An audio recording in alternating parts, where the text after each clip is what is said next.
Aku berkedip membuka mataku. Wah, kepala aku terasa pusing dan kenapa aku penuh luka cakaran? Pikiranku benar-benar kosong. Aku tak bisa mengingat apa yang terjadi. Gambaran terakhir yang terlintas di benakku adalah perdebatan sengit antara aku dengan seorang laki-laki. Kemudian aku bergegas pergi, dan sekarang disinilah aku, di tempat yang suram ini. Kurasa ini adalah ruangan bawah tanah atau semacamnya. Di sini dingin dan bau lembab. Sial, aku tak bisa mengingat wajahnya. Aku tahu aku harus keluar dari sini, dan segera. Aku lari ke pintu dan mencoba membukanya, tapi sia-sia. Pintunya terkunci. Kuhentakkan tanganku ke pintu. Siapa saja, tolong. Aku bisa dengar langkah kaki mendekat. Jadi tanpa menghiraukan telapak tangan yang berdenyut serta tenggorokan yang terbakar, aku menggedor pintu dan berteriak, "Buka pintunya!" Ya Tuhan, itu dia, pria yang berdebat denganku sebelumnya. Dia membawa setangkup sandwich dan tersenyum lembut padaku. "Oh Alice, anjing kecilku, kau sudah bangun? Kupikir kau mungkin lapar." "Siapa kau? Kau yang membawaku ke sini ya kan? Apa maumu?" Dia tampak bingung. Lalu dengan sedih berseru, "Oh tidak sayang, kau pasti hilang ingatan akibat kecelakaan ini. Ini josmu di sini. Aku cowokmu." Aku mengernyit ke arahnya. Dia memang terlihat tak asing. Tapi cowok yang mana? Kecelakaan apa? Dia tunjukkan pada aku foto-foto di ponselnya. Ya Tuhan, itu aku dengannya. Dan kami terlihat sangat bahagia bersama. Tapi kenapa aku tak bisa mengingat apapun? Kupukul kepalaku dengan tangan karena frustasi, sementara Josh hanya berdiri di sana, bersandar di dinding, menatapku dan terkikik. Jadi, mungkin Josh ini adalah pacarku, tapi itu tak menjelaskan kenapa dia mengurungku di sini. Ruang bawah tanah ini bukan hal yang wajar dilakukan pacar. Aku segera menuju pintu tapi dia menarikku ke pelukannya. "Biarkan aku keluar. Kau pasti punya niat jahat membawaku ke sini." Aku merengut. "Oh ya ampun Alice, kau terlalu banyak nonton film. Kau sungguh tak ingat apapun." Aku memberinya tatapan tidak sama sekali, lalu melipat tanganku. Kukira kecelakaan itu cukup parah. Kita bertengkar lalu kau memaksa mengemudi, padahal kau mabuk dan kemudian menyebabkan kecelakaan fatal. Tak masalah. Kurasa kita tidak seharusnya membahas terlalu jauh soal itu sekarang. Itu pasti membuatmu trauma. Tapi itulah kenapa kuputuskan untuk membawamu ke sini. Jadi polisi tak akan menangkapmu. Apa? Kenapa aku tak bisa mengingat hal yang semengerikan itu? Tapi melihat semua luka di wajah dan tubuhku, mungkin semua benar seperti apa yang Josh katakan. Tidak. Aku harus mengaku. Aku terbata-bata dalam tangis. Apa kau gila? Kau ingin masuk penjara? Tapi... Alice, tak ada tapi. Aku akan melindungi dan menjagamu tetap aman. Ini begitu berat untuk dicerna. Jadi dalam keadaan panik, kudapati diriku sendiri menyetujui rencana gilanya. Josh bilang ini adalah bunker darurat peninggalan kakeknya. Tentu saja. Maksudku, baunya sangat apek. Bahkan tak terdapat jendela, hanya lampu dinding yang berkedip-kedip. Aku merasa seperti berada di film horor. Josh juga memberitahuku kalau dia sudah mengambil ponselku. Jadi polisi tidak akan bisa melacaknya dan menangkap kami berdua. Dan itu dia, setiap pagi, siang dan malam, Josh akan membawakanku makanan dan berbicara padaku tentang harinya. "Papi, aku pulang." "Papi?" Oh, awalnya itu terdengar lucu. Tapi segera aku alergi dengan kata itu. "Hei, papi, makan ini." "Papi ini, papi itu." Papi. Aku sangat muak dengan kata papi. Sampai terkadang aku sungguh mengira aku tak lebih dari sekedar peliharaannya. Kemudian tiap malam dia bersikeras menggosok punggungku supaya aku lebih mudah tertidur. Kedengarannya menyenangkan ya kan? Tapi tidak, itu tak menyenangkan. Dia menggosokku sangat keras dan saat ku minta dia hentikan itu, dia hanya tertawa. Jelas, dia tak melakukan itu untuk membuatku merasa lebih baik, tapi menganggapnya sebagai hobi. Dan tak hanya itu saja. Beberapa hari aku bangun melihatnya duduk di sana, menatapku dengan seringai lebar di wajahnya. Kemudian, Saat ku periksa rambutku, kulihat dia sudah mengikatkan banyak pita-pita kecil konyol di situ. Apa kau gila? Aku bukan anak-anak. Aku menggerutu sembari menarik dan membuang semua benda konyol itu dari kepalaku. Tapi papi, itu kelihatan sangat lucu. Tom selalu suka itu. Aku melotot padanya. Tak perlu berkata apapun lagi. Oh, dan sekedar informasi, ya, Tom itu nama anjingnya yang lama.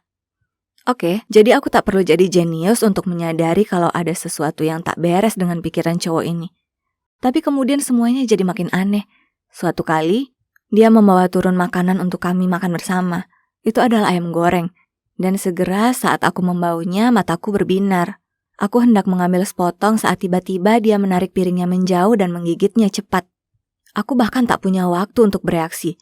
Lalu dia memberiku tulang paha ayam yang belum dia habiskan itu. Bantu aku menghabiskannya, papi. Bagian ini terlalu keras untuk dikunyah. Aku memutar mataku padanya dan memerah karena marah. Melihat reaksiku, dia berkata, "Kenapa, papi? Tom selalu suka makanan sisa." "Apa kau gila?" teriakku. "Hei, aku bercanda. Kau tak bisa menerima candaan?" Dia menyeringai. "Bercanda? Bercanda macam apa itu? Aku sudah muak dengan ini. Tempat ini membuatku gila."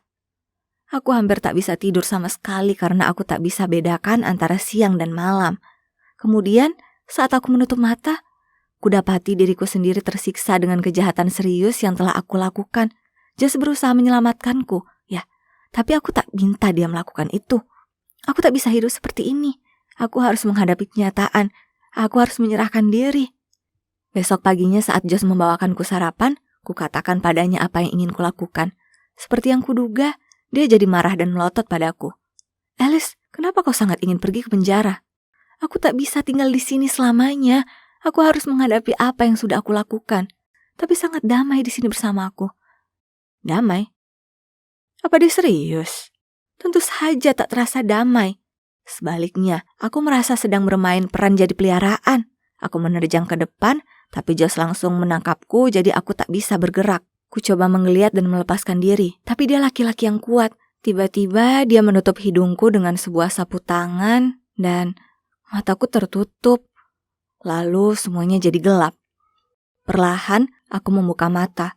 Aku masih di ruangan yang tak asing, tapi jeruji. Aku melihat jeruji. Aku di kandang. Kemudian aku menendang sesuatu. Itu adalah mangkuk air. "Papi, kau nakal sekali." "Aku tak bisa kehilanganmu, jadi aku menempatkanmu di sini." Dia menyeringai padaku sambil memberiku sandwich. Aku membuangnya, lalu berteriak padanya agar mengeluarkan aku. Melihat ini, dia langsung pergi dan kembali dengan setumpuk mainan empuk dan menjatuhkannya ke dalam kandang. Semoga itu bisa membuatmu lebih senang. Kemudian dia berusaha menjejalkan sandwich itu ke mulutku. Murka, ku gigit lalu kumuntahkan ke wajahnya, lalu mencibir sambil melempari mainan itu ke arahnya. Ya ampun, beberapa di antaranya bahkan berdecit. Wah, oke. Sikapnya berubah dan matanya jadi menakutkan. "Jika itu yang kau mau, jangan salahkan aku nanti." Semuanya berubah setelah itu. Setiap hari dia hanya memberiku semangkuk biskuit bau.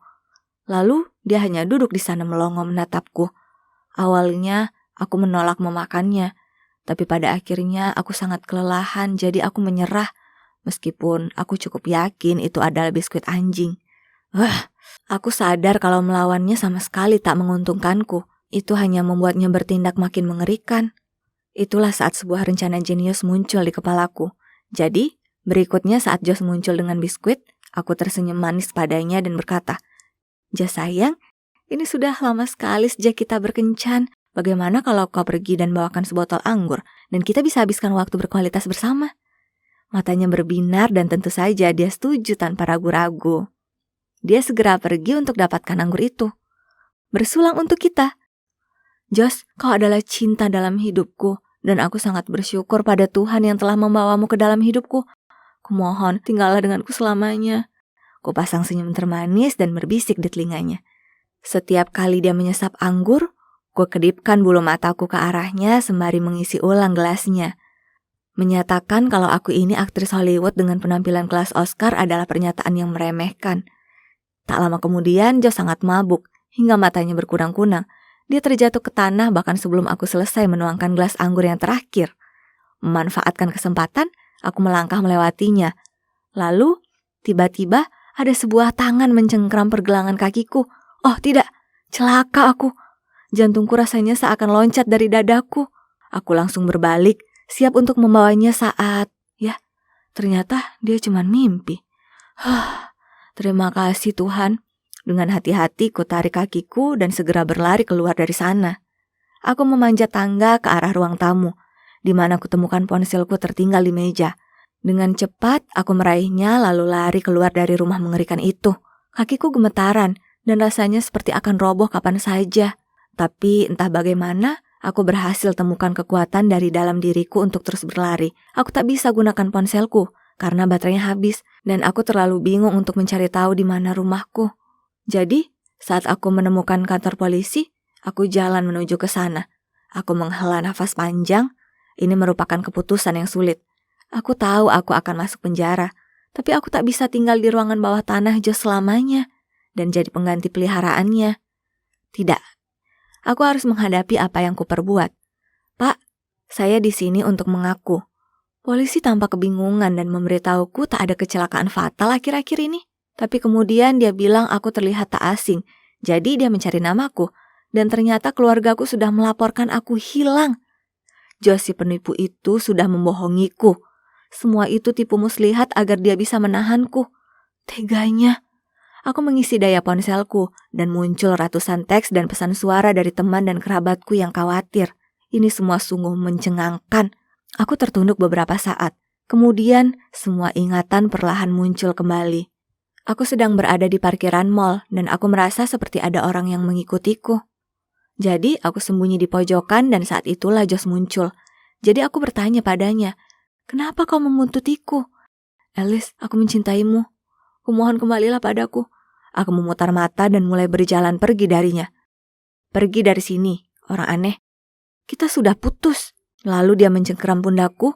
Aku meronta membebaskan diri dan berlari menjauh saat sebuah mobil muncul dan ya, tentu saja. Josh adalah mantanku yang gila, suka mengontrol dan penguntit. Jadi, dia pasti sudah memanfaatkan ketidakwarasanku untuk membawaku kembali ke ruang bawah tanahnya dan muncul dengan rencana gilanya. Kemudian, yang membuat semuanya lebih mudah baginya, ternyata aku kehilangan ingatan. Tipikal. Itu adalah mimpi buruk, tapi untungnya sekarang sudah berakhir. Polisi menerima laporanku dan tak lama kemudian, keluargaku datang menjemput. Mereka semua menangis dan kami saling berpelukan erat. Butuh waktu untuk kembali ke kehidupan normal setelah semua trauma itu. Tapi aku hampir mencapainya. Aku ingin muntah tiap kali mendengar ada yang mengucapkan kata, "Papi." Namun, ini tidak menghentikanku untuk memelihara anjing penyelamatku sendiri, Lily si corgi, dan aku tak pernah memberinya pita di bulunya. Sedangkan Josh, dia dihukum karena menahan orang dengan tidak benar dan harus mendekam di penjara selama 4 tahun. Siapa yang ada di dalam kandang sekarang? Pantas kau dapatkan. Wow, kontes balet internasional diadakan di New York tahun ini. Ya Tuhan, itu pasti spektakuler. Tapi, betapa berbedanya hidupku 5 tahun yang lalu. Aku baru saja memenangkan kontes balet kota dan ayah tidak berhenti tersenyum bangga. Untuk merayakannya, dia mengantar kami semua untuk membeli es krim ketika tiba-tiba. Aku tidak ingat banyak tentang hari itu setelah itu. Tapi aku kehilangan dia. Sedangkan aku selamat. Tapi aku mengalami luka yang mengubah hidup. Sejak itu, balet tidak lagi menjadi bagian dari hidupku. Dan di sana ada Bibi Robin dan sepupuku Nancy. Mereka sangat bersemangat dengan kompetisi ini. Aku bersumpah Nancy sudah mencoba 15 gaun. Baik bibiku maupun ibuku ketika dia masih hidup adalah balerina yang berbakat. Jadi, wajar saja jika Nancy juga mewarisi gen balet. Dia sekarang menjadi murid balet kota New York. Ini adalah sesuatu yang selalu kuinginkan, tapi sekarang hanya bisa ada dalam mimpiku. Tiba-tiba terdengar suara pintu dibanting dan teriakan mengagetkanku. Joyce, Joyce, Joyce, buka pintunya, ini aku, Dylan. Aku membuka pintu dan menatap dengan mata terbelalak ya, Dylan, saudara tiriku. Terakhir kali aku melihatnya adalah 5 tahun lalu, ketika ibu tiriku membawanya pergi. Apa yang dia lakukan di sini? Sebelum aku sempat bereaksi untuk mengajaknya masuk, dia bergegas menghampiriku. Kak, kau harus menyelamatkanku. Aku harus tetap di sini, oke? Apa? Sama sekali tidak. Apakah kamu tahu rumah siapa ini? Nah, ternyata ibunya seorang pecandu judi, sehingga terlilit hutang dan kabur dari preman. Dylan yang malang tak punya orang lain untuk diajak bicara. Aku berhasil membujuk bibiku untuk mengizinkan Dylan tinggal bersama kami, meskipun dia bersikeras bahwa ini hanya sementara sampai ibunya ditemukan.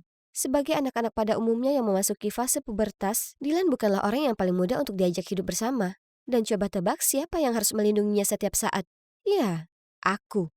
Minggu lalu, dia memecahkan seluruh tumpukan piring. Kemarin, dia menempelkan permen karet ke rambut Nancy.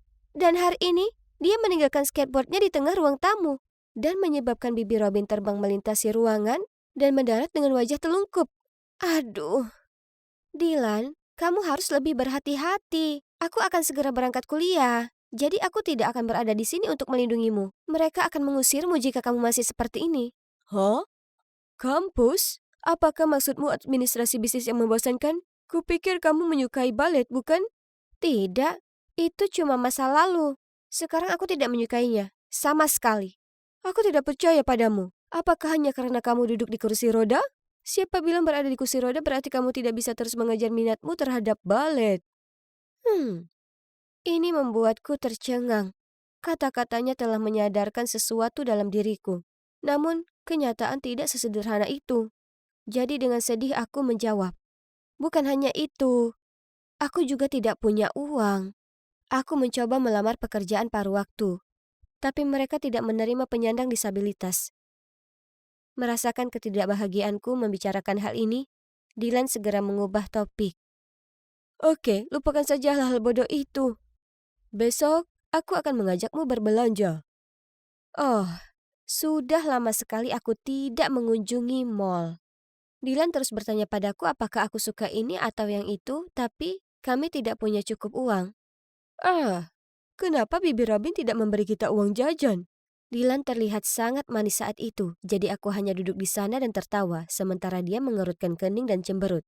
Lalu, Dylan tiba-tiba menyuruhku untuk tetap diam.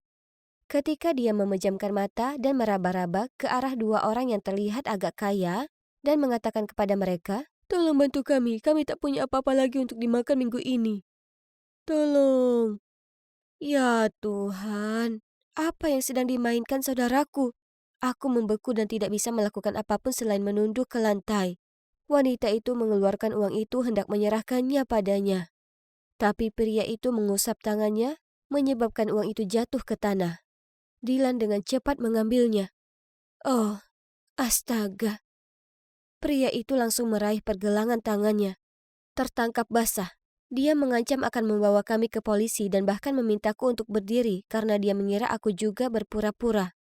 Untung saja, wanita itu bilang mereka sedang terburu-buru dan tidak mau membuat ribet, sehingga akhirnya mereka meninggalkan kami sendirian.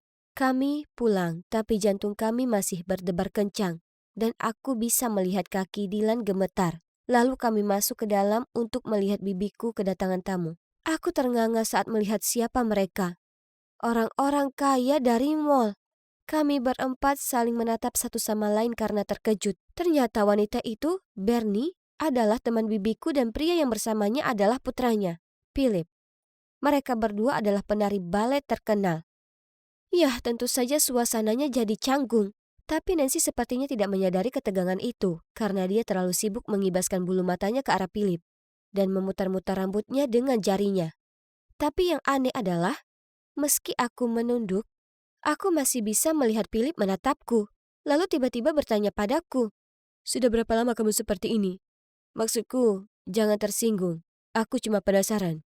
Jadi, Bibi Robin mulai bercerita kepada mereka tentang kehidupan dan kondisiku. Mendengar itu, Bernie menjadi emosional Dia menatapku sejenak dan bertanya, "Sayang, bagaimana kabarmu? Apakah kamu masih latihan balet?" Tidak. Dia tertarik pada bisnis sekarang. Dia akan mendaftar pada musim gugur ini." Bernie berhenti sejenak, lalu tersenyum berkata, "Oh, bagus sekali. Aku senang kamu menemukan sesuatu yang kamu sukai. Aku tidak tahu kenapa, tapi aku merasa sangat sedih. Jadi aku minta diri untuk meninggalkan meja." Dylan mengikutiku dan memberikanku sebuah amplop. Aku melihat ke dalamnya. Isinya penuh uang. "Aku hanya punya sebanyak ini, tapi tolong ambillah dan ikuti kelas balet lagi." Jantungku berdebar kencang. Bagaimana dia mampu mendapatkannya? Tapi kemudian, dia tidak memberiku waktu untuk mengatakan apapun ketika dia mengambil kembali uang itu dan berkata, "Oh, atau izinkan aku yang mendaftarkanmu." Dan yang mengejutkan, dia benar-benar melakukannya. Dylan menemukan sebuah pusat yang memberikan beasiswa bagi siswa penyandang disabilitas. Sejak itu, aku kembali ke dunia balet. Sepertinya aku hidup kembali. Setiap hari aku sangat ingin bangun untuk mengikuti hasratku. Dan aku juga berlatih untuk kontes balet internasional di New York. Suatu saat setelah latihan, aku melihat seseorang di dekat pintu, memperhatikanku. Philip. Aku tidak tahu kenapa, tapi begitu aku melihatnya, hatiku berdebar. Dia berjalan ke arahku, dan kami mulai berbicara. Ternyata, dia mengajar di pusat ini.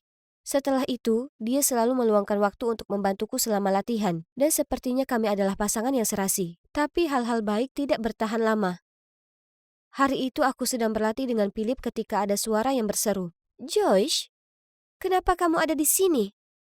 Aku berbalik kaget melihat Nancy yang melotot berdiri di pintu ruang latihan. Ternyata Nancy datang untuk bertemu dan menyapa siswa di pusat kami, dan tidak sengaja melihat Philip membantuku. Mungkin dia kesal karena kami terlihat cukup dekat. Setelah itu, kami bertemu di kamar mandi. Lalu Nancy bertanya kepadaku, "Aku tahu kamu tidak punya $1 pun. Jadi siapa yang memberi kamu uang untuk ini?" "Oh, itu Dylan." "Berhentilah berbohong. Dia cuma anak bodoh. Aku tidak bisa membayangkan dia punya sisa $1.500 untuk membayar 6 bulan kelas pelajaran. Kamu minta Phil untuk membayar kelasmu, kan? Berhenti bersikap lemah untuk mendapatkan simpati orang lain. Itu tidak terdengar seperti sesuatu yang biasanya dilakukan oleh sepupu manisku. Iya kan? Jadi, apakah Dylan berbohong padaku? Kursus ini bukan beasiswa untuk penyandang disabilitas? Mustahil. Aku segera mengemasi barang-barangku untuk pulang untuk berbicara dengan Dylan tentang hal ini. Namun dalam perjalanan keluar, aku bertemu Philip.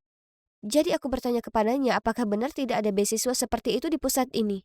Tapi dia hanya menghela napas dan membawaku ke tempat yang tenang untuk bicara. Dan apa kalian tahu? Dia mengakui bahwa dialah yang sebenarnya telah merencanakan segalanya dengan Dylan. Dan bahkan mengatakan bahwa dia menyukaiku dan ingin membantuku. Aku kaget, tapi jauh di lubuk hati, aku juga senang mendengarnya. Sama seperti aku menyukainya. Tapi aku merasa seperti beban. Dan Nancy juga menyukainya, jadi aku menolaknya. Nancy tidak lagi sama setelah itu. Setiap kali mata kami bertemu, dia berbicara lalu membuang muka. Lalu suatu kali aku menemukan sepatu baletku basah oleh kopi. Dan di lain waktu bahkan ada catatan di tasku yang berbunyi, "Jangan kejar Philip karena kamu tidak bisa lari. LOL." Pasti sepupuku tercinta yang melakukan hal ini, kan? Aku merasa sedikit kesal pada awalnya, tapi aku tidak punya waktu untuk meladeni permainannya. Aku ada kompetisi untuk berlatih.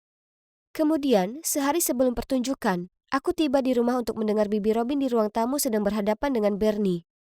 "Hei, kamu harus mengirim lebih banyak uang. Joyce ikut serta dalam kompetisi balet kali ini. Jadi biayanya agak mahal. Benarkah? Tapi kamu bilang dia tidak tertarik pada balet lagi. Lagi pula, kenapa dia tidak mengambil beasiswa balet untuk New York City Ballet?" Berhenti keluar dari topik. Ingat, kamu adalah penyebab kematian saudara iparku dan kaki keponakanku. Jadi, kamulah yang harus disalahkan seumur hidup ini. Dan sekarang kamu bahkan tidak dapat menyisihkan uang receh untuk mendanai mimpinya. Apa? Apa yang mereka bicarakan? Aku sangat terkejut hingga tas belanjaanku terjatuh ke lantai. Bibi Robin berbalik dan melihatku. Menyadari bahwa aku telah mendengar semuanya, dia memberi isyarat kepadaku agar masuk ke dalam ruangan dan menceritakan seluruh kisah tragisnya. Ternyata, penyebab kecelakaan itu tak lain adalah Bernie. Dia menyeberang jalan tanpa melihat, sehingga menyebabkan ayahku banting setir untuk menghindarinya dan menabrak pohon. Setelah itu, dia melarikan diri. Karena dia sangat panik dan takut hal itu akan mempengaruhi reputasinya. Melalui persahabatannya dengan Bibi Robin, dia mengetahui situasiku dan masih memberikan uang bulanan sebagai kompensasi untukku. Bagaimana dengan beasiswa yang dibicarakan Nona Bernie? Baiklah. Lagi pula kamu tidak bisa bersekolah di sekolah itu. Jadi, lebih baik biarkan Nancy yang mengambilnya, kan? Apa? Aku tidak percaya bibiku akan melakukan itu. Dia tahu betapa aku menyukai balet. Aku selalu mengira Bibi Robin begitu baik karena mau memberiku rumah. Padahal kenyataannya, dia memanfaatkanku agar Bernie mau berinvestasi dalam karir balet Nancy. Kata kekecewaan tidak bisa sepenuhnya menggambarkan perasaan aku saat itu. Rasa sakitnya hampir tak tertahankan. Aku terbangun dengan perasaan tidak enak, tetapi aku memaksakan diri untuk bersiap-siap dan menuju ke kompetisi. Di sana ramai, sama seperti di dalam pikiranku. Aku tidak repot-repot menonton pertunjukan lainnya sampai penampilan Nancy. Dia sangat anggun, dan juri mengatakan dia melakukannya dengan baik. Namun aku merasa ada sesuatu yang kurang. Dan sekarang giliranku. Aku melihat ke arah kerumunan dan melihat ada Bernie, Dylan, dan Philip. Mereka semua tersenyum dan bertepuk tangan saat MC memanggil namaku. Aku menarik napas dalam-dalam dan hendak naik ke atas panggung. Ketika melewatiku, Nancy membungkuk dan berbisik. Philip tidak terlalu peduli padamu. Dia hanya merasa bersalah atas perbuatan ibunya. Jangan mempermalukannya dengan mengacau. Tiba-tiba, aku merasa tidak bisa bergerak. Aku lupa semua gerakannya, dan dunia berputar. Tapi sebuah suara yang familiar membangunkanku. Joyce, kamu lebih baik dari ini. Kami semua ada di sini untukmu, jadi jangan takut. Kamulah cahayanya, jangan biarkan kegelapan mengganggumu. Ayo bersinar dan tunjukkan pada mereka apa yang kamu punya. Aku merasa sangat tersentuh, dan itu berhasil. Aku mendapatkan kembali semangatku dan mengikuti arus. Seperti angsa yang telah tertahan begitu lama. Aku hanya melakukan apa yang ingin kulakukan. Aku tidak peduli tentang apapun, siapapun. Saat ini, aku akan hidup untuk diriku sendiri. Dan mungkin para juri juga merasakan hal yang sama. Aku sangat bahagia mendengarnya. Hadirin sekalian, pemenang kontes ini adalah Joyce Baker. Semua orang datang untuk memberi selamat padaku, termasuk Bernie. Dia mencoba menahan air mata saat dia meminta maaf atas segalanya. Masa lalu adalah masa lalu, dan aku tahu apa yang terjadi adalah kecelakaan yang mengerikan. Itu adalah sesuatu yang harus selalu dia jalani, dan sepertinya itu sudah cukup. Jadi aku memeluknya dan mengatakan kepadanya bahwa tidak apa-apa. Karena yang penting aku bisa menari lagi, dan rasanya luar biasa. Jadi, apa selanjutnya? Ya, aku tidak bersekolah di sekolah bisnis. Sebaliknya, aku melanjutkan karir baletku. Aku juga menjalani perawatan untuk kondisiku. Dan suatu hari nanti, aku berharap akan menaiki panggung, tampil bersama Philip. Ngomong-ngomong tentang Philip, terima kasih atas bantuannya. Dylan dan aku pindah ke rumah kami sendiri. Dan Dylan baru saja mendapat beasiswa di SMA bergengsi, yang sepertinya sangat dia sukai. Oh, dan satu hal lagi, Philip dan aku sekarang resmi berpacaran. Dan ini dia, akhir dongengku yang bahagia. Teman-teman, teruslah kejar impian kalian meski ada kesulitan. Karena semua hal baik menantimu di ujung jalan.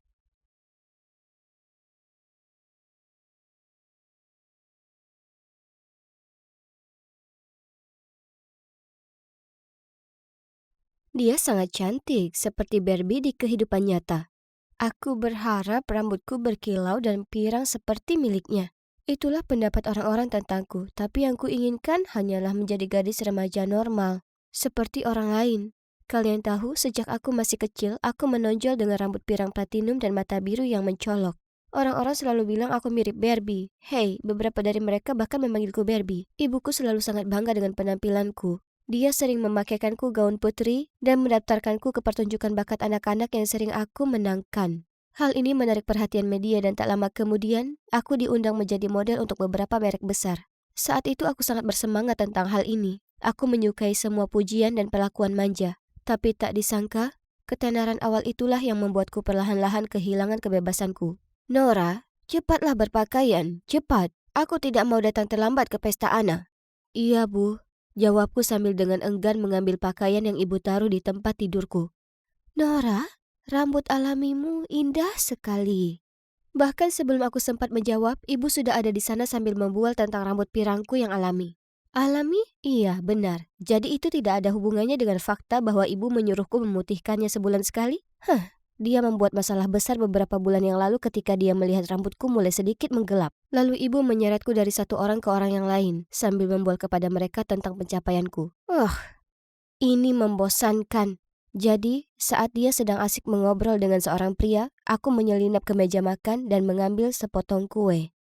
Aku hendak memasukkannya ke dalam mulutku ketika tiba-tiba, dari belakang, terdengar suara tegas ibuku.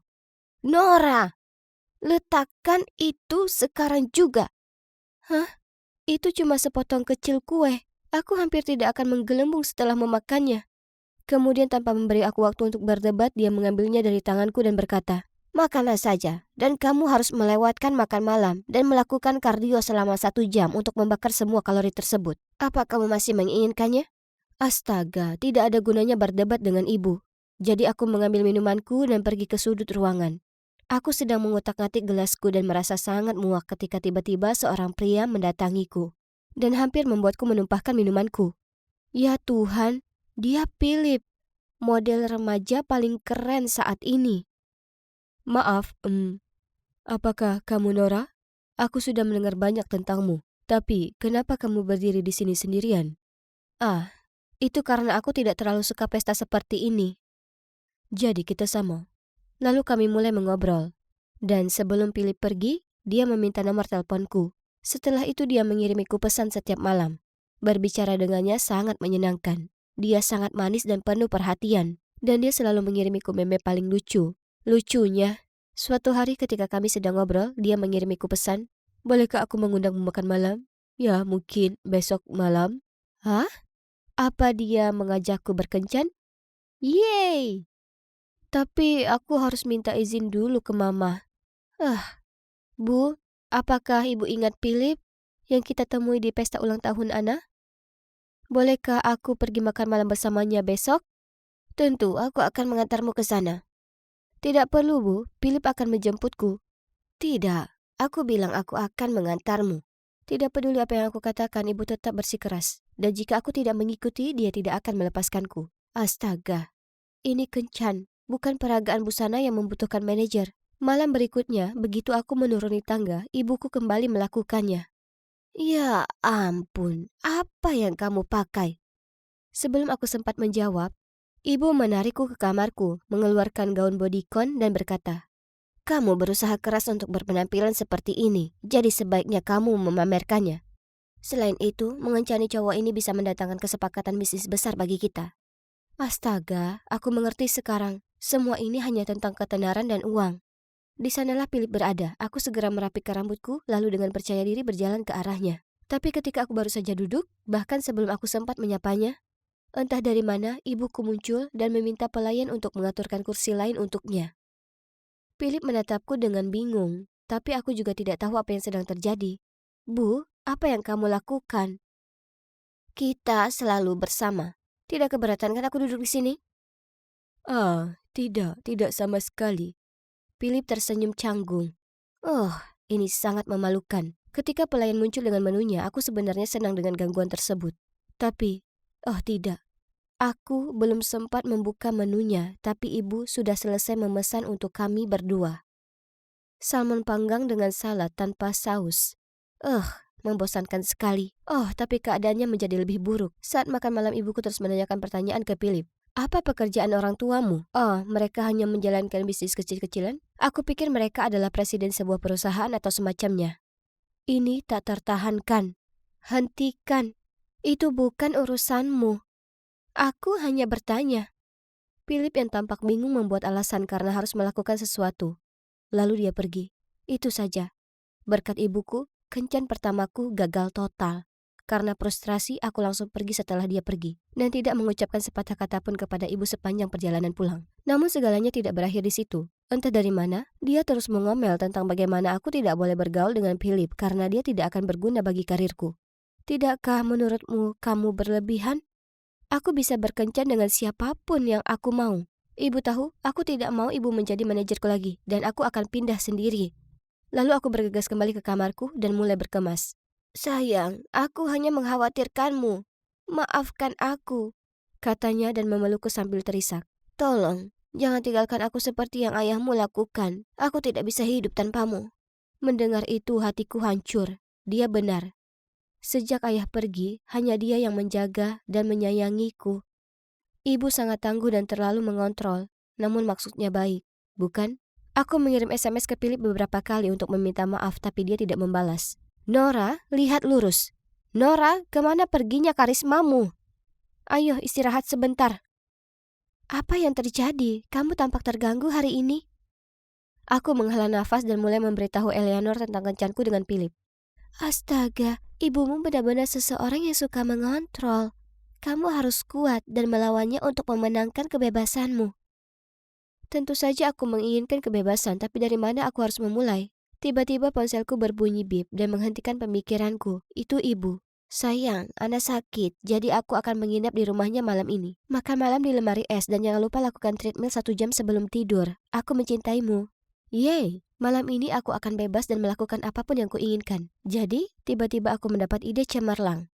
Ya, aku akan mengadakan pesta tidur. Eleanor menyarankan agar kami memesan pizza dan tentu saja semua orang dengan senang hati menyetujuinya. Enak sekali. Tiba-tiba pintu terbuka. Mataku membelalak ngeri ketika aku melihat bahwa itu adalah ibu dan, oh astaga, dia terlihat sangat marah. Nora, apa yang sedang kamu lakukan? Dan kalian bisa menebak sisanya. Dia menyuruh semua temanku pergi dan yang lebih parah lagi, dia memaksaku bangun jam 5 pagi untuk olahraga. Semua ini hanya karena sesuap pizza. Eleanor benar. Aku harus menghentikan ini dengan akhirnya melawannya. Ini sungguh tak tertahankan. Jadi sebagai pelepas stres, keesokan harinya aku memutuskan untuk melakukan sesuatu yang selalu aku inginkan. Wow, lucu sekali. Ya kan? Senang rasanya bisa melakukannya demi perubahan. Nora, kenapa kamu ada di sini? Kenapa kamu tidak menjawab satupun panggilanku? Karena terkejut, aku berbalik dan melihat ibuku berdiri di sana sambil memelototiku. Aku segera menutupi pergelangan tanganku dengan tanganku yang lain. Tapi sudah terlambat. Nora, beraninya kamu membuat tato tanpa seizinku. Kembalilah ke sana dan langsung hapus. Tidak, Bu. Tubuhku, pilihanku. Mulai sekarang aku akan membuat keputusan tentang hidupku sendiri. Semua orang di jalan berhenti untuk melihat kami.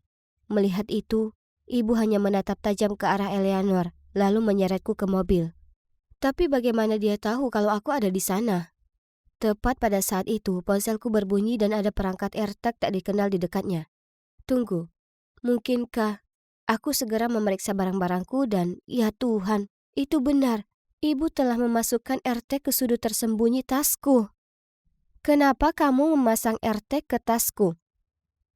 Agar aku sadar ketika kamu melakukan hal-hal bodoh seperti menodai tubuhmu dengan tato yang jelek. Cepat atau lambat kamu harus menghapusnya. Umurku 18 tahun, aku bisa melakukan apapun yang aku inginkan. Eleanor benar. Ibu cuma ingin mengubahku menjadi boneka yang harus dikendalikan. Aku tahu itu, Nora. Aku melarangmu bergaul dengan gadis itu lagi. Dia iri padamu dan ingin menghancurkan karirmu. Dia cuma mau membantuku. Perilakumu tidak bisa diterima. Lalu dia menarikku ke kamarku dan mengunci pintunya. Kamu boleh diam di sana sampai kamu sadar. Aku menggedor pintu dan berteriak sampai suaraku serak, tapi tidak ada gunanya. 3 hari berlalu. Ibu masih membawakanku makanan, tapi dia menolak mengeluarkanku. Oh, tidak. Apakah dia ingin menahanku di sini selamanya? Aku buru-buru menelpon Eleanor untuk meminta bantuan, tapi tidak berhasil. Kenapa dia tidak menjawab teleponnya? Lalu tiba-tiba aku melihat sebuah artikel yang melaporkan bahwa seorang model telah berbicara. tentang bagaimana Eleanor telah menipunya untuk mencuri tempat vedetnya untuk pertunjukan desainer terkenal yang akan datang. Dan model itu adalah aku. Mustahil. Itu tidak terjadi sama sekali. Dan aku belum pernah berhubungan dengan pers. Lalu sebuah pikiran terlintas di benakku. Mama, itu benar. Sebagai manajerku, dia pasti mengatakan ini kepada media untuk mencemarkan nama baik Eleanor. Sementara, Eleanor pasti mengira akulah yang melakukan semua ini. Tidak heran dia mengabaikan panggilanku. Marah dan kecewa dengan kelakuan ibu, aku memutuskan untuk curhat di Twitterku. Tak disangka, hanya dalam 20 menit, postinganku dibagikan dengan cepat dan hashtag Rescue Nora berada di urutan teratas pencarian. Namun kemudian ibu dengan marah masuk dan menyita ponselku. Jangan berharap seseorang datang ke sini dan menyelamatkanmu. Keesokan paginya aku dibangunkan oleh suara keras yang datang dari luar. Hah? Apa yang sedang terjadi? Aku pergi ke jendela dan melihat kerumunan orang memegangi tanda bertuliskan, "Bebaskan Nora dan biarkan Barbie keluar." Tapi tunggu dulu. Aku melihat beberapa wajah yang aku kenal. Eleanor dan Philip. Mereka memegang papan besar bertuliskan, "Kami ingin melihat Nora." Akhirnya karena tekanan massa, ibuku terpaksa melepaskanku. Sejujurnya aku berterima kasih kepada orang-orang yang mendukungku, terutama Eleanor dan Philip. Berkat mereka, aku akhirnya berani mematahkan kendali dan cengkraman ibuku yang tidak masuk akal dan menjadi diriku sendiri. Jadi, aku memutuskan untuk pindah ke tempatku sendiri. Sedangkan ibuku, aku ingin memaafkannya tapi itu sulit. Aku hanya berharap dia menyadari kesalahannya, lalu kami bisa mencoba membangun kembali hubungan kami. Oh, dan satu lagi. Mulai sekarang aku tidak akan memutihkan rambutku hanya untuk mendapatkan rambut boneka seperti dulu. Aku memutuskan untuk mempertahankan warna rambut alamiku. Ini mungkin mempengaruhi karir modelingku, tapi memang begitu. Ini rambut alamiku, dan aku menyukainya. Bagaimanapun, seperti yang bisa kalian lihat, hidup ini menyenangkan karena aku memiliki sahabatku Eleanor dan pacarku Philip di sisiku.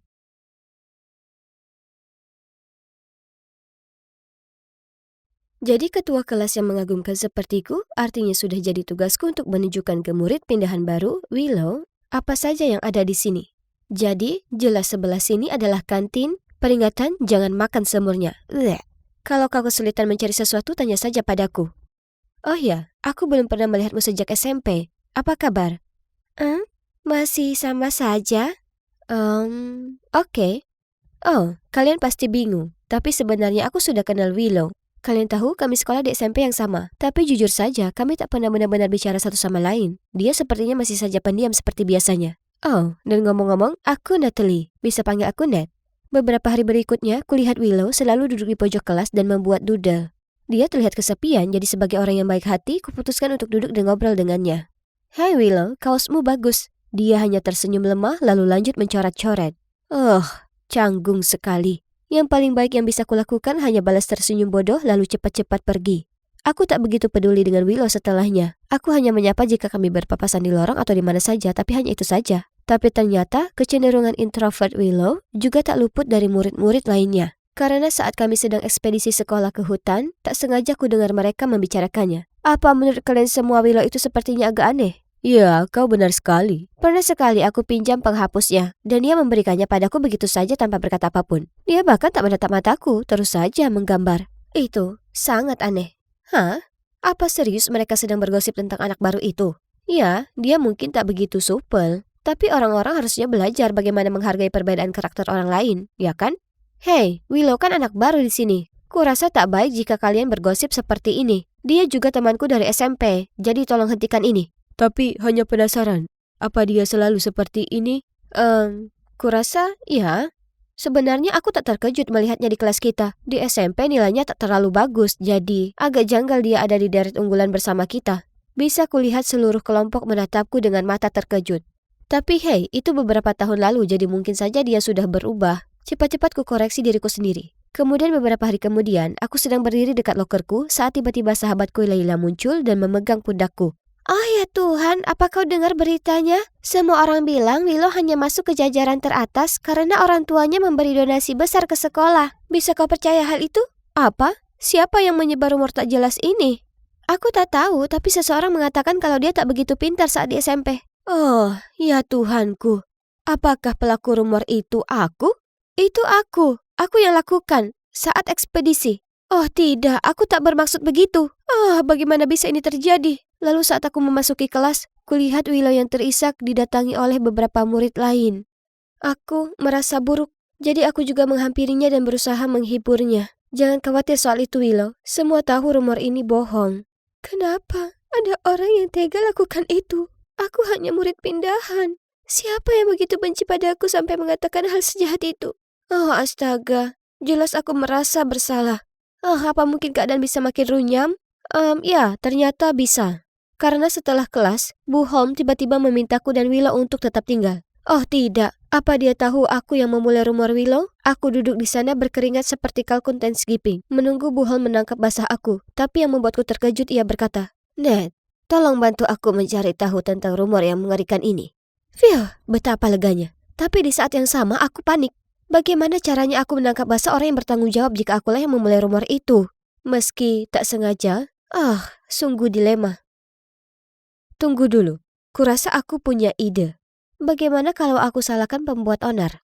Lagi pula mereka tak akan peduli. Sementara aku, murid dengan nilai A ini, terlibat masalah karena ini bisa mempengaruhi kesempatanku masuk ke kampus bergengsi dan menghancurkan hidupku. Tepat di saat itu, cowok bernama Bob ini melewati kami, lalu bersandar di dinding dan menggulir ponselnya. Bingo, kena kau. Kuletakkan satu tangan di dinding dan menatapnya curiga. Hei Bob, bagaimana kabarmu? Baik. Jadi, soal rumor Willow? Dari siapa kau dengar itu? Bob hanya mengangkat bahu lalu lanjut menatap ponselnya. Apa kau yang lakukan?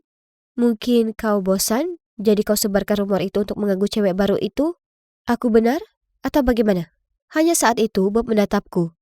Apa? Apa kau gila? Aku tak kenal si Willow ini. Lagi pula aku tak masuk minggu lalu karena sakit. Sekarang tinggalkan aku sendiri. Oh astaga, ini gagal total. Sekarang aku harus bagaimana? Aku perlu waktu untuk berpikir. Oke, jangan panik, Nat. Kau ini pintar, jadi kau pasti bisa pikirkan sesuatu. Itulah saat aku berpaling dan melihat wajah sedih Willow. Jangan khawatir, akan kutemukan siapa yang melakukannya. Aku menenangkannya. Tapi dalam hati aku menjerit. Aku benci bohong padanya, tapi ini tak sengaja. Aku tak pernah berniat menyebarkan rumor itu. Di saat itu, Lela muncul dan berkata dia ingin bantu. Hebat, seakan pencarian ini masih belum cukup rumit. Lela memberitahu kami kalau dia dengar rumor ini dari si culun Ben. Jadi kami semua melacak dan menanyainya. Tapi dia mendengarnya dari cowok lain, dan terus begitu sampai ada satu cewek yang bilang dia mendengarnya dari Ashley. Itulah saat aku ingat kalau Ashley ada di kelompok obrolan di ekspedisi itu. Oh tidak, aku harus mencegah pertemuan di antara kami. Jadi saat mereka melihat Ashley, aku membuat suara-suara aneh dan mengarang kalau aku sakit perut. Mereka masih akan menemuinya, jadi aku harus menjerit keras sekali seolah melahirkan. Di ruang UKS, aku terus menjerit seakan-akan aku sangat kesakitan. Suster mendiagnosa kalau itu bisa jadi usus buntu, jadi aku perlu segera dilarikan ke rumah sakit. Aku langsung berhenti berteriak segera saat mendengarnya dan berkata itu hanya karena aku sedang datang bulan.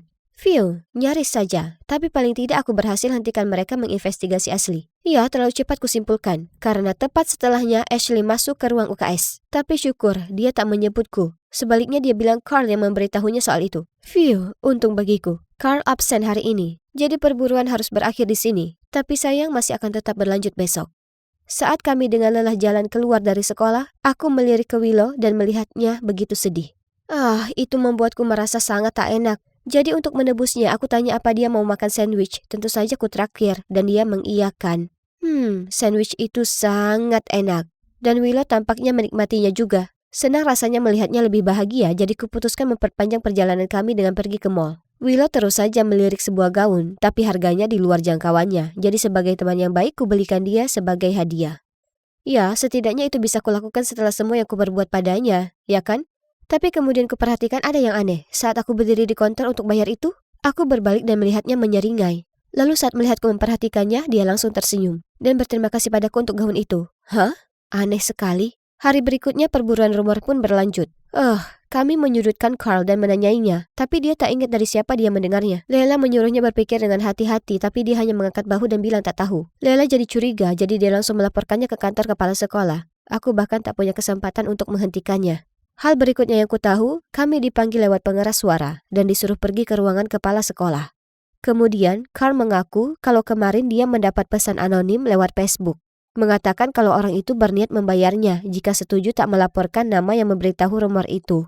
Ditunjukkannya pada kami ponselnya, tapi semua pesan dan akun pengguna sudah tak ada lagi. Itu benar, akulah pengguna anonim yang menghubungi Carl kemarin. Syukurlah, kuhapus pesan dan akun itu tepat waktu, tapi semuanya tak semudah itu. Kepala sekolah memutuskan untuk men-skor Carl karena menahan informasi. Akhirnya, rencanaku bekerja, tapi kenapa aku tak senang karenanya? Sebaliknya, aku merasa tak enak. Sangat tak enak. Menyalahkan seseorang karena kekeliruanku itu tak benar. Aku tak bisa lakukan itu ke Carl. Jadi, aku berdiri dan berseru. Itu aku selama ini. Aku yang mulai rumor itu. Tapi itu tak sengaja. Ya, begitulah. Skor selama 2 minggu. Sekarang, Willow menolak mendengar permohonan maafku dan semua orang menganggapku ini musuh. Hanya Lela yang tetap di sisiku dan tetap bersikeras ada hal lain yang perlu diungkap. Lalu beberapa hari berikutnya saat aku berusaha mengatasi kebosananku dengan keripik kentang dan maraton nonton Love is Blind, Lela mampir dan memberitahukan berita mengejutkan. Ada kemungkinan kalau aku bukanlah yang menyebarkan rumor tentang Willow. Ternyata, Lela terus bertanya di seputar sekolah dan akhirnya ketemu cewek bernama Rosa yang punya reputasi suka bergosip. Rosa bilang ke Lela kalau dia sedang di kamar mandi saat tiba-tiba cewek di bilik sebelahnya mulai cerita tentang rumor itu. Rosa menganggapnya aneh, jadi dia menunduk dan melihat siapa itu. Tapi dia hanya bisa lihat sepasang sepatu Nike Air Force 1 warna pink. Kemudian Lela tanya padaku, "Kau tahu siapa yang selalu pakai sepatu itu kan?" Aku mengangguk. Tapi secara objektif, mungkin ada cewek lain yang punya sepatu yang sama, betul? Untungnya, Rosa juga lihat detail penting yang akan membantu kita menutup kasus ini. Di sepatu sebelah kanan ada bekas robekan. Kuperiksa sepatu tersangka kita dan sepatunya cocok. Jadi kami akhirnya tahu siapa pelaku sebenarnya. Hanya perlu rencana untuk menjebaknya. Esoknya kami memanggil Willow untuk menemui kami di kafe dan mengatakan padanya kami temukan pelaku sebenarnya. Tapi saat Willow tiba, dia langsung marah dan membentakku. "Berhenti menyalahkan orang lain. Mungkin orang itu mendengarmu saat kau membicarakanku selama trip ekspedisi itu." Segera saat Willow mengatakan itu, Lela dan aku saling pandang lalu tersenyum lebar. Apa yang lucu? Aku tak pernah beritahu kalau kusebarkan rumor saat di ekspedisi. Aku bahkan tak beritahu kepala sekolah. Aku hanya mengaku kalau akulah yang mengatakannya. Itu saja. Willow tampak kaget. Lalu kami memberitahunya soal Rosa dan bagaimana dia melihat sepatu Willow. Jadi Willow tak bisa berkelit lagi. Oke, itu memang aku. Aku tak pernah suka padamu dan kau pikir kau ini sangat sempurna. Jadi saat ekspedisi saat tak sengaja ku dengar kau membicarakanku seperti itu membuatku sangat marah sampai ku dapat ide sebarkan rumor tentang diriku sendiri lalu menyalahkannya padamu. Agar kau terlihat seperti orang jahat dan ku dapatkan simpati orang lain. Rencana jenius, ya kan? Oh, ya ampun. Siapa yang menyangka kalau korbannya sendiri sebenarnya merupakan pelaku kejahatan? Lela begitu marah sampai dia langsung ingin melaporkan Willow ke kepala sekolah, tapi aku langsung melarangnya. Aku sadar sebagian dari itu juga salahku. Jika aku tak beritahu orang lain sesuatu mengenai Willow, maka ini tak akan terjadi. Jadi iya, setelahnya aku dan Willow tak lagi saling bicara. Sebenarnya jika kulihat dia di lorong, aku sengaja lewat jalur yang lain. Tapi yang jelas, berkat insiden ini kupetik pelajaran yang berharga. Jangan pernah bergosip, karena itu nggak banget. Dan juga pilihlah temanmu secara bijak.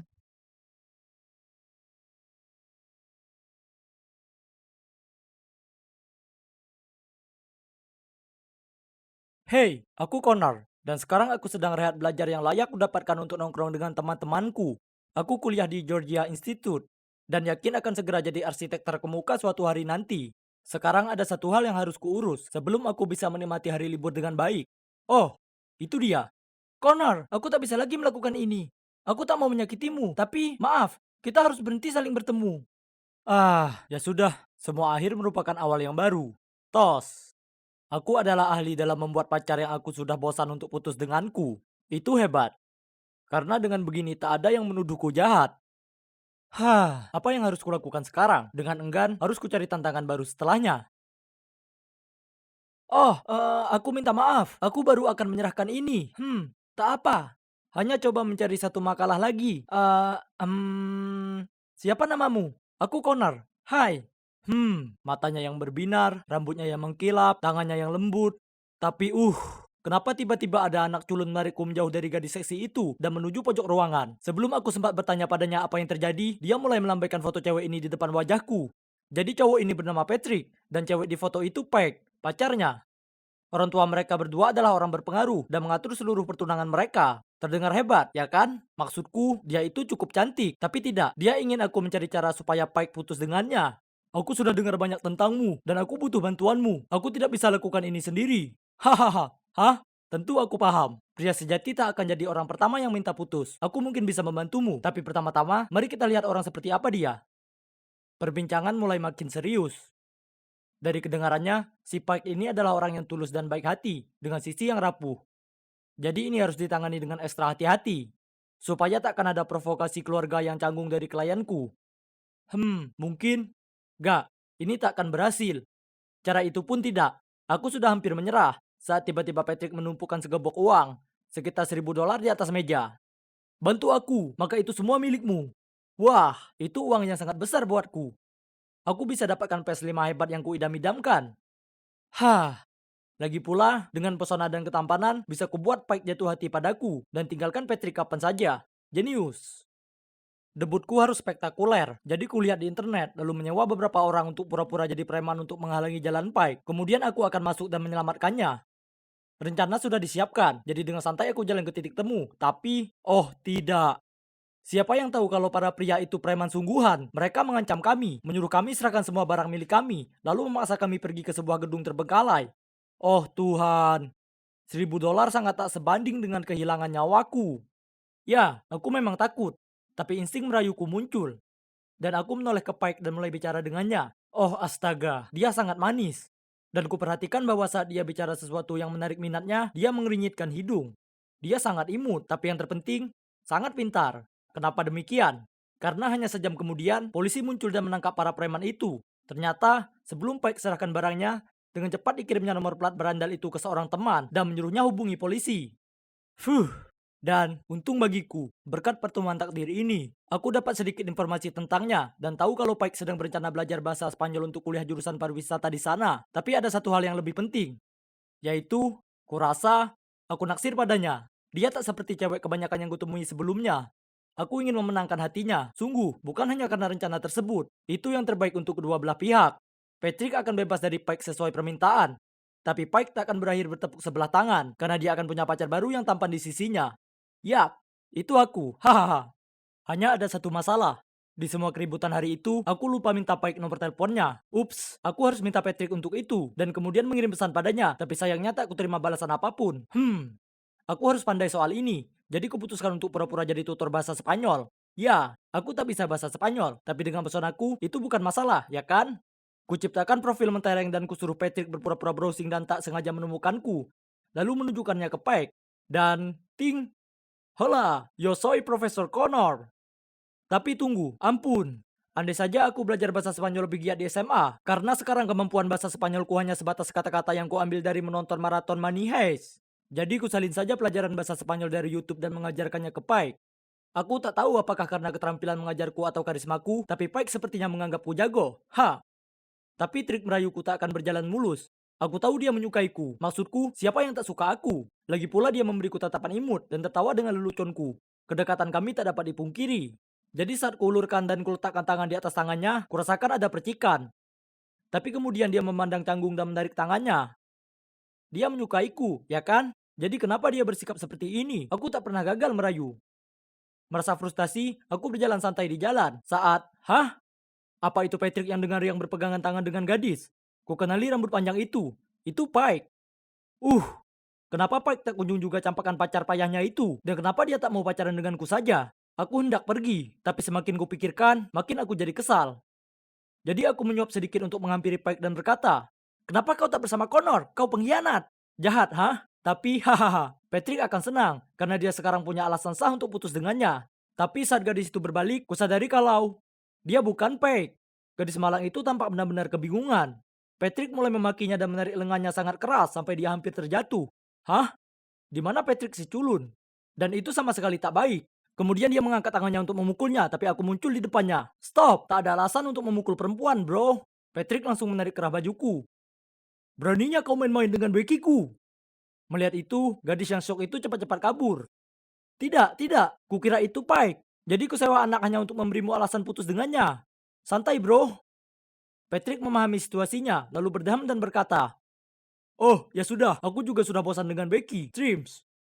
Aku masih kaget dengan sisi brengsek Patrick saat dia segera berkata, "Oh ya, kau boleh hentikan rencana dengan Pike. Aku sudah putuskan menyukainya sekarang. Akhir-akhir ini dia begitu penuh semangat dan tak terlalu bergantung. Dia bilang padaku dia masih akan membayarku, lalu naik ke sebuah taksi. Uh, itu adalah versi Paik saat dia bersamaku. Aku memberinya semangat hidup, dasar kau brengsek. Terserahlah, mulai hari ini dia sudah bukan klienku. Dan aku tak mau uang bodohnya. Hah, ini waktunya aku ceritakan Paik seperti apa Patrick sesungguhnya. Jadi ku atur pertemuan dengannya di sebuah kafe dan ceritakan padanya semuanya. Tapi saat dia sudah bisa mengatasi keterkejutannya, dia membentakku. Aku tahu ini bagian dari rekayasamu. Maksudku, kau bohong soal bisa bicara bahasa Spanyol. Dan sekarang kau hanya mengarang cerita ini untuk memutuskan aku dan Patrick. Kemudian dia melempar buku pelajaran ke arahku dan bergegas pergi. Oh astaga, Patrick itu bajingan. Tapi aku tak bisa salahkan dia karena percaya padanya daripada aku. Aku sudah lihat langsung betapa dia itu serigala berbulu domba. Aku berusaha menemukan bukti untuk menunjukkan ke Paik, tapi si brengsek itu pastinya menutupi jejaknya. Seluruh tampilan luarnya sebagai kutu buku culun begitu tanpa celah. Dia masih si culun lamban, yang dengan goyah mencengkeram pegangan bus untuk pergi ke sekolah tiap hari. Dasar penipu. Kau tunggu saja Patrick, ini saatnya dunia tahu wajah aslimu. Dengan tekad, aku terus memata-matainya di keliling kota. Kemudian suatu kali seperti hari-hari lain, aku sedang bertugas saat ada segerombolan anak yang menghadangku, ditemani Patrick yang menuju ke arahku. Ini dia ketum pasir kita. Oh, sepertinya aku ketahuan. Seluruh gerombolan itu mengelilingiku, tinjunya sudah siap. Ya, aku cukup ketakutan. Tak mungkin bisa kulawan gerombolan sebanyak ini. Kuangkatkan kepala tanganku dan bersiap merasakan sakit. Tapi kemudian seseorang berteriak, hentikan! Itu Pike. Tiba-tiba Patrick langsung mengubah perilakunya dan menyuruh gerombolan itu pergi. Dia cerita ke Pike kalau kucuri barangnya dan teman-temannya membantunya mendapatkannya kembali. Apa? Babi, Connor bukan pencuri. Aku tahu itu dengan pasti. Pasti ada salah paham. Tolong jangan menuduhnya begitu. Wajah Patrick berubah. Dia meraih tangan Pike dan menariknya pergi berkata, kita akan bertunangan akhir bulan ini. Jangan berkata apa-apa lagi. Oke, jadi aku mungkin telah memasuki pesta pertunangan mereka, tapi aku sembunyi di belakang, sementara pidato sedang berlangsung. Kemudian yang membuatku terkejut saat Patrick bicara, mereka berdua melihatku. Lalu Pike menoleh padanya dan gelengkan kepala. Menyakitkan melihatnya seperti ini, mungkin dia berubah pikiran. Apa maksudmu? Ini karena Connor. Pike diam saja, sementara orang tua Patrick jadi geram. Beraninya kau selingkuh dari anakku, kau pikir kau ini siapa? Pike, apa yang terjadi? Sungguh, Pike, katakan sesuatu. Merasa tertekan dan ketidakadilan atas semuanya, Pike yang malang tampak putus asa saat berusaha keras menahan tangis. Aku sungguh tak tahan melihatnya seperti ini, jadi aku keluar dari kerumunan untuk membelanya. Semuanya tenang. Pike itu gadis yang paling baik dan luar biasa, dan dia pantas dapat lebih dari si brengsek ini. Jangan dengarkan dia, dia itu pencopet dan pencuri tunangan orang. Aku sudah muak mendengarkan fitnah laki-laki ini. Jadi kulayangkan pukulan tepat di wajahnya yang sok. Ya, pesta pertunangan itu tentunya menjadi kacau balau. Kuperhatikan kerusakan di depanku. Konsekuensi dari yang sudah kuperbuat. Oke, jadi mungkin datang ke sini bukan ide terbaik. Sebenarnya, ini semua salahku karena setuju membantu Patrick sejak awal. Atau, aku tak seharusnya jadi orang brengsek dari semula. Merasa lesu, aku tiba di rumah dan melihat kalau aku dapat pesan dari Peg.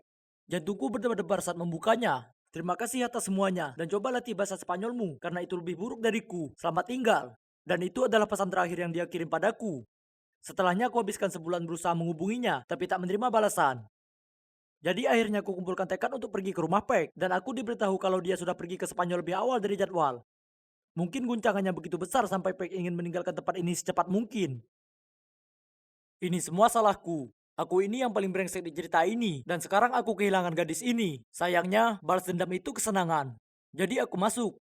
Langsung menuju ke meja Patrick di mana dia mabuk di pelukan segerombolan gadis-gadis. Memotretnya, lalu mengirimkan itu ke keluarganya. Apa yang sudah dilakukan di malam hari, terlihat di siang hari, kawanku.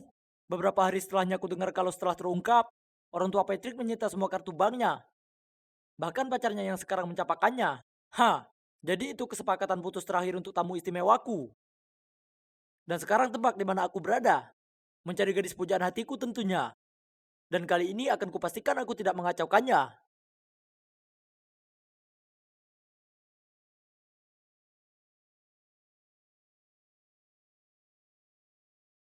Ya, ini aku, Kate.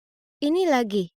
Saat aku bertukar tempat dengan kembaranku agar tidak terjebak di sekolah musim panas yang mengerikan, aku tak menyangka akan berakhir tanpa uang sepeser pun dan harus bekerja di homestay tua yang berdebu.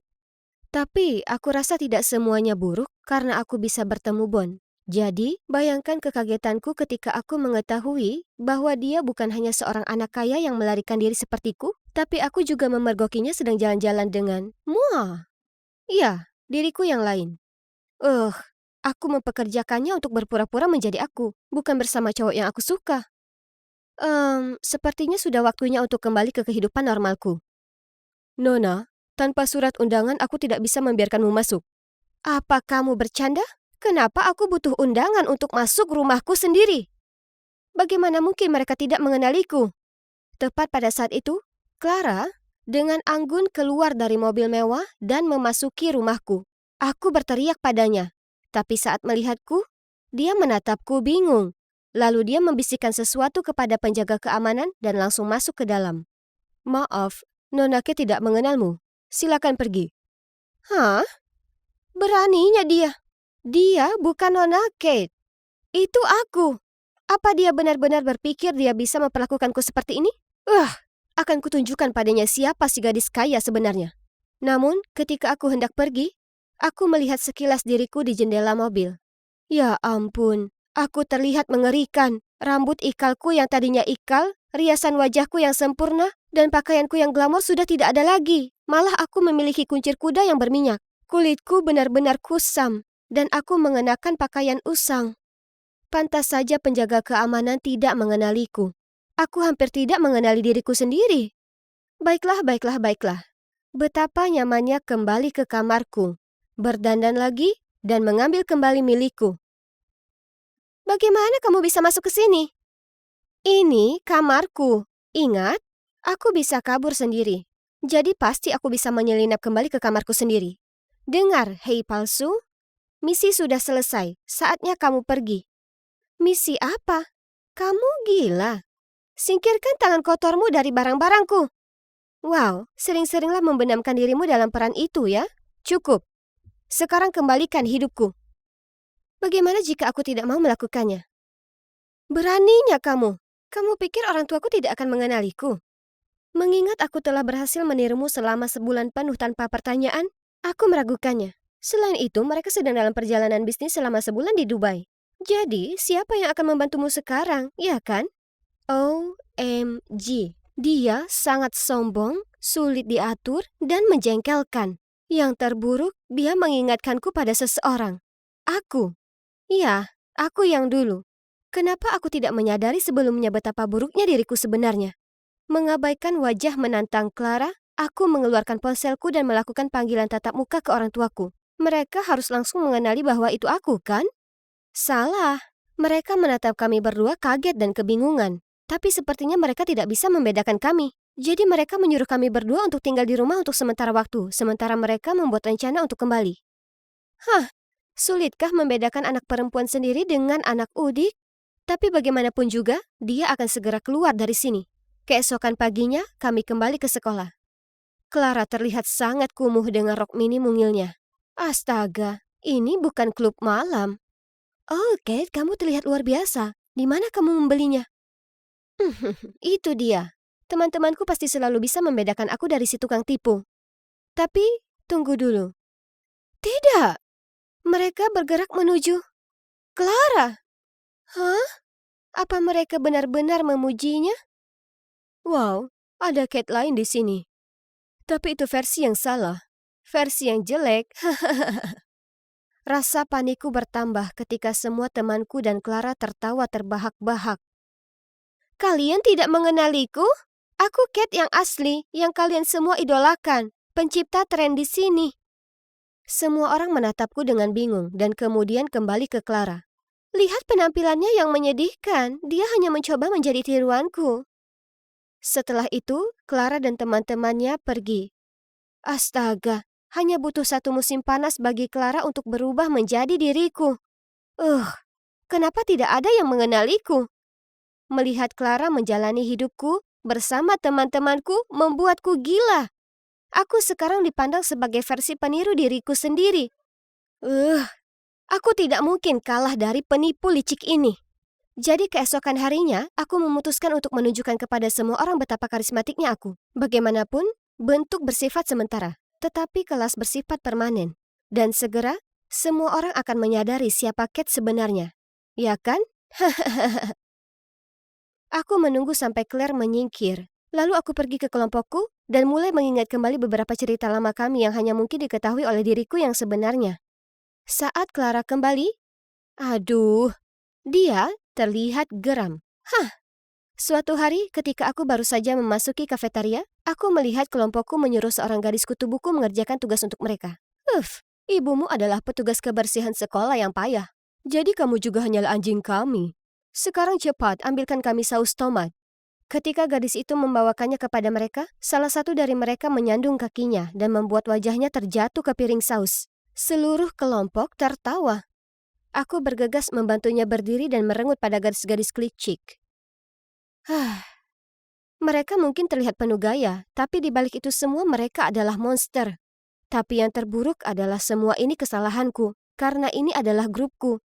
Aku pada dasarnya yang menciptakannya. Apa salahnya ibunya menjadi petugas kebersihan? Itu tidak berarti dia harus melayani kalian. Seperti yang kulihat, semua kaki dan lenganmu berfungsi dengan baik. Jadi, ambillah sendiri.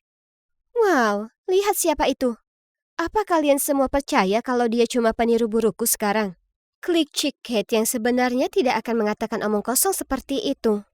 Klik memandangku dari atas ke bawah, lalu menatapku dengan jijik. Terlalu suci, sungguh munafik. Kate tidak akan pernah mengatakan itu. Jelas dia yang palsu. Bisikan-bisikan itu membuatku sangat marah hingga wajahku memerah seperti saus tomat. Baik, berpura-puralah menjadi aku semaumu. Tapi kamu dan aku sama-sama tahu akulah yang sebenarnya. Dan aku lebih baik dari sebelumnya. Kamu tidak akan bisa mempertahankan tindakan itu lebih lama lagi. Dan yang mengejutkan yang lain, aku langsung pergi. Malam itu, media sosial dibanjiri dengan pemberitaanku. Percayakah kalian, sebenarnya aku diolok-olok sebagai peniru, sedangkan Clara dipuji? Konyol sekali. Aku menelusuri foto-foto lamaku dan mengamati ribuan like dan pujian. Aku hidup dalam kekaguman semua orang. Mungkin aku perlu kembali menjadi Kate yang sombong dan angkuh. Lalu semuanya akan berakhir, bukan? Hanya saja aku tidak bisa melakukannya. Aku tidak bisa lagi menjadi versi diriku yang tidak berperasaan dan egois. Jadi bagaimana aku bisa mengakhiri semua kekacauan yang kubuat sendiri ini? Ada cara lain. Jika hanya ada satu Kate yang muncul, tidak akan ada lagi penipu. Sepertinya hari ini akan menjadi hari yang sangat menyenangkan di sekolah. Tapi sayang sekali Clara kita yang manis tidak bisa bergabung dengan kita. Semua orang menyambutku dengan hangat karena mereka mengira penipu yang dicoreng di media sosial kemarin terlalu malu untuk menunjukkan wajahnya. Meski begitu, aku tidak ingin berteman dengan gadis-gadis jahat ini lagi. Grup Klik Chick harus dibubarkan. Saat aku tenggelam dalam pikiranku, entah dari mana, seorang kutu buku menghalangi jalanku dengan karangan bunga. Dia dengan takut-takut mengulurkannya kepadaku, dan orang-orang mulai berdengung dan menunjuk-nunjuk. Gadis-gadis dalam kelompok itu mengambil fotonya dan mendesakku maju. Itulah Kate kami dengan pesonanya yang tak tertahankan. Esai seseorang sudah siap minggu depan. Aku ragu-ragu, tidak tahu harus berkata apa. Aku tidak ingin menerima cinta dari seseorang yang tidak aku sukai. Orang-orang mulai mengerutkan kening ketika diamnya aku. Lalu beberapa suara keraguan muncul. Kenapa dia tidak menerima bukit seperti biasanya? Mungkin dia bukan. Aku melihat warna merah. Tiba-tiba aku menyadari bahwa berpura-pura menggoda seseorang hanya agar mereka mengerjakan pekerjaan rumah kita tidak masuk akal. Dan di atas segalanya, itu tidak adil baginya. Kamu tidak akan punya nyali melakukannya, kan? Karena kamu bukan Kate. Karena kaget, aku berbalik dan melihat Clara mengambil buket bunga dari tangan si kutu buku. Aku mengambilnya kembali dengan marah. Dia menyukaiku, bukan kamu. Dia menyukai Kate, dan akulah Kate. Clara itu tidak tahu malu mengatakan itu. Apakah dia benar-benar berpikir dia bisa menjadi aku? Apakah menurutnya bersikap jahat dan sombong membuatnya menjadi it girl? Betapa dangkalnya dia. Ya, jika itu Kate dari masa lalu, aku akan menerima karangan bunga itu dan menyuruh dia mengerjakan pekerjaan rumahku. Tapi Kate yang sekarang tidak akan melakukan itu. Lakukan sendiri. Berhentilah mengandalkan orang lain untuk melakukan segalanya untukmu. Sedangkan untukmu, Clara, izinkan aku memberitahumu ini. Terlepas dari upaya terbaikmu, kamu tidak akan pernah menjadi aku. Sekali pembohong, tetap pembohong. Kamu palsu. Aku sudah selesai di sini. Aku adalah diri aku yang sebenarnya, dan jika mereka tidak dapat melihatnya, terserahlah. Jadi, aku pergi. Tiba-tiba, sebuah tangan menarikku kembali. Itu si kutu buku. Maaf, tapi aku benar-benar tidak menyukaimu seperti itu. Kamu benar-benar tidak punya perasaan apapun padaku? Kamu yakin? Atas kata-katanya, dia melepas wig, kacamata, dan tahi lalat di wajahnya. Bon, apakah itu benar-benar kamu? Aku sangat kaget sampai aku tidak dapat mempercayai mataku. Bon menyerahkan buket itu kepadaku dan berkata, "Kau tidak akan mengatakan tidak, kan?" Tentu saja, bagaimana aku bisa mengatakan tidak? Aku membawanya ke ruang kelas yang kosong untuk berbicara. Kenapa kamu ada di sini? Dan ada apa dengan penyamarannya? Setelah aku meninggalkan homestay, aku kembali ke rumah. Dan orang tuaku melakukan apa yang selalu mereka lakukan. Dan mencoba merayu seolah-olah uang dapat menyelesaikan segalanya dengan mengadakan pesta mewah. Aku masih menunggu. Ketika aku kaget, kamu masuk bersama keluargamu. Hah? Pesta apa? Oh, yang dia maksud pasti Clara. Dia melanjutkan, aku pergi untuk berbicara denganmu tapi kamu bertindak seolah-olah kamu belum pernah bertemu denganku sebelumnya. Jadi tidak butuh waktu lama untuk tahu bahwa gadis ini bukan kamu. Aku khawatir, jadi aku menelpon homestay dan mereka bilang kamu akan pergi. Bertekad untuk memecahkan misteri ini, aku pergi ke sekolahmu dan menemukan semua orang berada dalam kekacauan karena entah dari mana dua Kate muncul. Keduanya adalah It Girls dan tidak seperti homestay Kate yang kukenal. Jadi, untuk mengetahui yang asli, aku menyamar. Dan rencanaku berhasil, karena disinilah kamu berada. Kamu benar-benar penipu. Tapi aku masih punya satu pertanyaan. Kenapa kamu tiba-tiba meninggalkan homestay hari itu? Jadi, ternyata kecintaannya terhadap kehidupan laut membawanya melarikan diri dari orang tuanya yang tidak setuju dan pergi ke homestay di tepi pantai. Baru, ketika dia mengetahui dari surat kabar bahwa orang tuanya sedang mencarinya, dia tidak ingin membuat homestay itu mendapat masalah sehingga dia kembali ke rumah. Setidaknya kamu harus mengucapkan selamat tinggal padaku. Aku sangat sedih ketika kamu pergi seperti itu. Apa kamu tahu? Kate, aku benar-benar minta maaf. Aku tidak pernah bermaksud membuatmu kesal. Sebenarnya, aku sangat menyukaimu. Setelah itu, Bon mengantarku pulang. Dan coba tebak, sepertinya orang tuaku kembali lebih awal dari yang diharapkan. Adapun Clara palsu, dia sudah melarikan diri dari tempat kejadian dengan membawa banyak pakaian dan riasanku. Tapi, terserah. Setidaknya dia akhirnya pergi. Jadi, bagaimana sekarang? Ya, aku pacaran dengan Bon, dan aku sangat bahagia dengannya. Di akhir pekan, aku pergi ke pantai dan membantunya melakukan penelitian hewan laut, yang sebenarnya sangat menyenangkan. Dan aku bahkan tidak keberatan untuk berbincang-bincang dengan udara asin. Aku tidak pernah meremehkan orang tuaku lagi, dan aku tidak pernah memaksa siswa lain melakukan tugas bodoh untukku. Dan tentu saja, klik chick sudah tidak ada lagi. Semua orang di sekolah sudah terbiasa dengan versi diriku yang baru dan lebih baik. Tentu saja, aku akan selalu menjadi it girl yang menentukan tren. Tapi hanya yang layak.